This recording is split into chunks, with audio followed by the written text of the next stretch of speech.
नमस्कार दोस्तों, आपका स्वागत है डिस्कवर इंडिया इनसाइट्स पर। आज हम आपको एक ऐसी कहानी सुनाने जा रहे हैं जो आपको रामायण के पन्नों से सीधे कालखंड में खींच ले जाएगी। सोचिए, लंका का विशाल सोने का महल, राक्षसों की भीषण चीखें और युद्ध भूमि पर गिरे रावण का निर्जीव शरीर। जब राक्षसों के सबसे शक्तिशाली राजा का अंत हुआ, तब लंका में छा गया था सन्नाटा। वह सन्नाटा जो न केवल एक राजवंश के अंत का प्रतीक था, बल्कि राक्षस जाति के भविष्य के अज्ञात भाग्य का भी। क्या हुआ उन राक्षसों का जो रावण की मृत्यु के बाद बच गए थे? क्या उनका अंत भी रावण के साथ हुआ या फिर उनका भाग्य किसी नए मोड़ की ओर मुड़ा? आज हम इस रहस्य से पर्दा उठाएंगे और जानेंगे कि कैसे राक्षसों के जीवन में आया एक ऐसा बदलाव जो इतिहास में अनसुना था। विभीषण के राज्याभिषेक के बाद कैसे लंका ने नए सिरे से लिखा अपना भाग्य। क्या राक्षसों ने धर्म का मार्ग अपनाया या वे अपने पुराने रास्तों पर ही अड़े रहे? दोस्तों, यह सिर्फ एक कहानी नहीं है, यह उस युग की गाथा है जिसने लंका के भविष्य को हमेशा के लिए बदल दिया। आइए रामायण और पुराणों के रहस्यमय पन्नों में डूबते हैं और जानते हैं रावण की मृत्यु के बाद राक्षसों का क्या हुआ। रामायण में वर्णन है कि जब भगवान श्री राम ने रावण का वध किया तो लंका की पूरी व्यवस्था और सत्ता को एक नया मोड़ मिला। रावण, जो राक्षसों के राजा और महान योद्धा थे, ने लंका को अपने अद्भुत वास्तुकला और संपन्नता से सजाया था, लेकिन उनके अहंकार और अधर्म के कारण लंका के लोग कष्ट में थे। उनके अत्याचार और दुष्ट कर्मों से लंका का माहौल विषाक्त हो गया था। रावण के वध के बाद भगवान श्री राम ने विभीषण को लंका का राजा बनाने का निर्णय लिया। विभीषण, जो रावण के छोटे भाई थे, ने पहले ही राम की शरण में आकर धर्म का पक्ष लिया था। वह राक्षस कुल में जन्मे होने के बावजूद सत्य, धर्म और न्याय के समर्थक थे। उन्होंने रावण को कई बार चेताया भी था कि वह सीता माता का हरण कर गलत कर रहा है और भगवान श्री राम से युद्ध करने का निर्णय उसके लिए विनाशकारी साबित होगा। वाल्मीकि रामायण के अनुसार रावण के वध के बाद भगवान श्री राम ने हनुमान, सुग्रीव और अंगद जैसे वानर योद्धाओं की उपस्थिति में विभीषण का विधिवत राजतिलक किया। विभीषण के राजा बनने के बाद लंका में धार्मिक और नैतिक मूल्यों को प्राथमिकता दी जाने लगी। उनके शासनकाल में राक्षसों को यह सीख दी गई कि केवल बल और पराक्रम से कुछ नहीं होता, बल्कि धर्म और नैतिकता का पालन भी आवश्यक है। उन्होंने अपने राज्य में शांति, न्याय और धर्म की स्थापना की। रावण के शासन के दौरान युद्धों में जिन लोगों को बंदी बनाया गया था या जिनका जीवन दुष्कर्मों से प्रभावित हुआ था, उनके पुनर्वास के लिए विभीषण ने कई सुधार किए। विभीषण ने उन राक्षसों को दंडित किया जो अभी भी अधर्म के मार्ग पर चल रहे थे। उन्होंने उनके कृत्यों को नियंत्रित करने के लिए कठोर कानून लागू किए और अधर्मियों को दंड देने से पीछे नहीं हटे। कुछ प्राचीन ग्रंथों में, जैसे स्कंद पुराण और पद्म पुराण, यह उल्लेख मिलता है कि रावण की मृत्यु के बाद राक्षसों का एक बड़ा समूह लंका छोड़कर अन्य लोकों की ओर चला गया। इन राक्षसों में वे योद्धा और अनुयायी शामिल थे जो रावण के अधीन रहते हुए युद्ध और हिंसा का मार्ग अपनाते थे।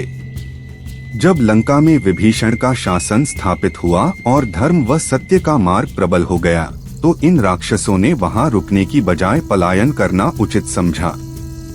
हालांकि आज तक ऐसा कोई ठोस पुरातात्विक प्रमाण नहीं मिला जो यह स्पष्ट कर सके कि रावण की मृत्यु के बाद राक्षस वास्तव में पृथ्वी के विभिन्न हिस्सों में जा बसे थे।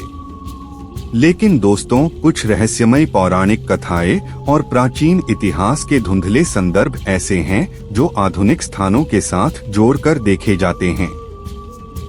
कहते हैं, जब लंका में राक्षसों का अंत हुआ तो उनकी छायाएं दुनिया के कोने कोने में बिखर गईं। कहीं दूर मध्य एशिया की ऊंची पहाड़ियों में, कहीं दक्षिण अमेरिका की अनजान गुफाओं में और कहीं बाल्कन की रहस्यमयी गहराइयों में। इन जगहों के बारे में कहा जाता है कि यहाँ पर छिपे हैं राक्षसों के निशान जो आज भी अनसुलझी पहेली बने हुए हैं।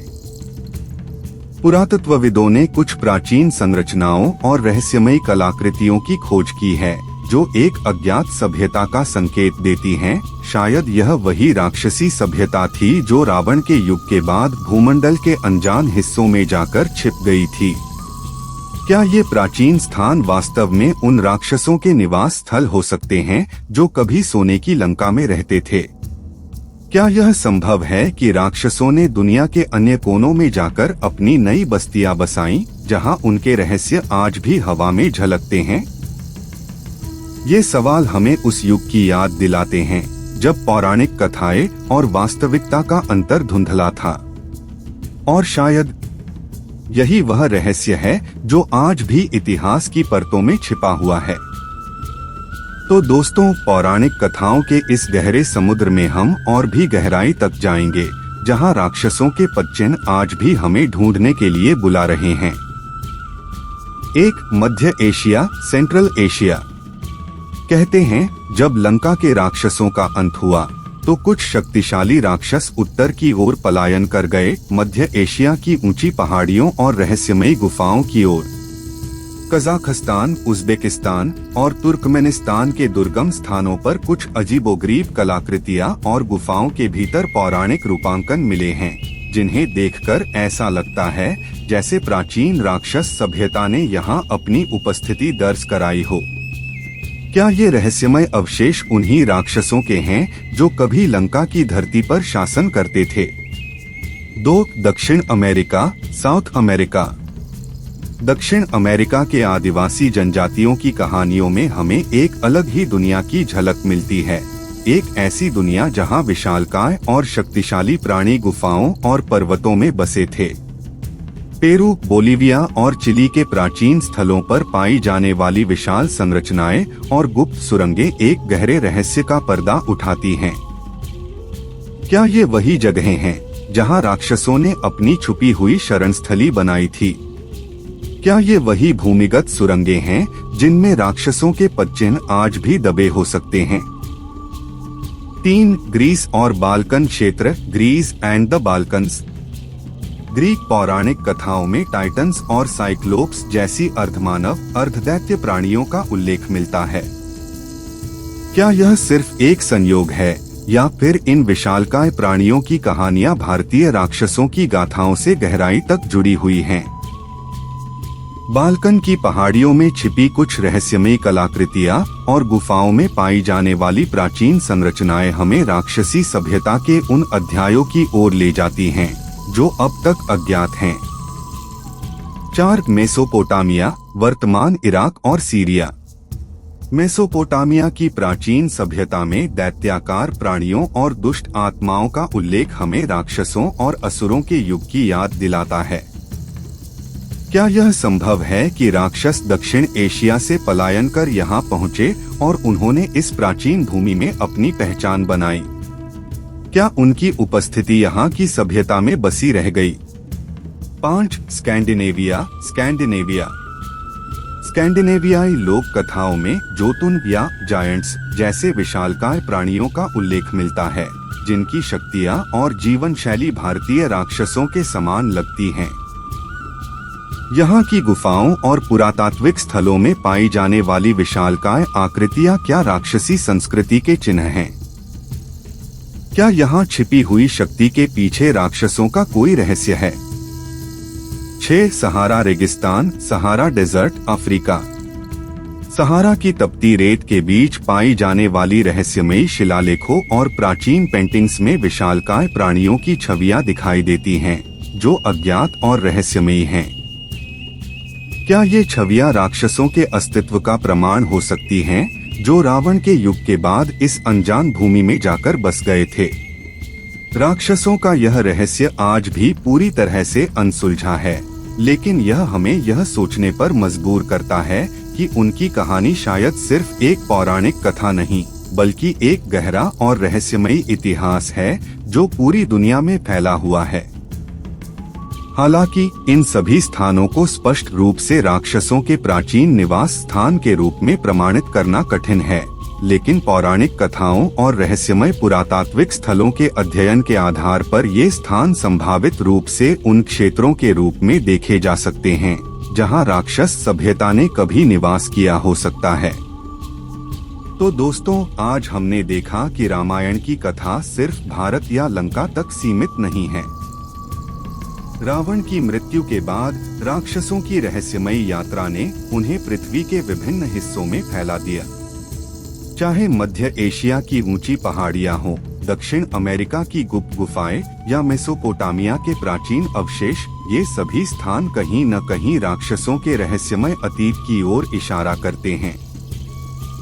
यह बताता है कि रामायण सिर्फ एक पौराणिक कथा नहीं, बल्कि एक ऐसी प्राचीन गाथा है जिसका प्रभाव और प्रभावक क्षेत्र हमारी सोच से कहीं आगे तक फैला हुआ है।